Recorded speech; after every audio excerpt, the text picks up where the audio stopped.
కదా అతను. ఇప్పుడు వీళ్ళందరూ నిన్నటిదాకా ఏళ్ల తరబడి డిఎంకేతో ఉన్నారు, వాళ్ళు ఉండి పదవులు తీసుకోలేకపోయారు, ఎమ్మెల్యేలుగానే మిగిలిపోయారు. ఇప్పుడు వీళ్ళు ఎందుకు వదిలి వెళ్ళాలి ఇతన్ని? అంటే ఇప్పుడు విజయ్తో కలిసి వెళ్తారా ఎవరు? డిఎంకే కాదు, నేననేది కాంగ్రెస్ పార్టీ విజయ్తో కలిసి వెళ్తున్నాక ఇంకటి వాళ్ళు వెనక్కి వెళ్ళినప్పుడు డిఎంకే ఇంకా కాంగ్రెస్ ఎందుకు ఈ ప్లేస్ డిఎంకే ప్లేస్ లోకి టీవీకే వచ్చేసింది. ఇప్పుడు డిఎంకే పైన పెట్టు అంటే పొత్తు పెట్టుకోను అంటే ఐఎన్డిఏ అయితే ఎప్పుడు పెట్టుకోనా? ఎన్డీఏ ప్రస్తుతానికి జగను, కేసీఆర్, నవీన్ పట్నాయక్ తరహాలో తటస్థం స్టాలిన్ కూడా.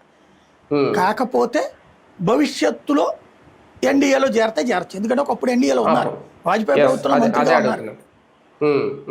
ఫస్ట్ ట్రిప్ వాజ్పేయి ప్రభుత్వంలో మంత్రిగా ఉన్నారు, రెండో ట్రిప్ జయలలిత తూరి వీళ్ళని తొక్కేయమంటే తొక్కలేదని చెప్పి రచ్చ నడిచింది.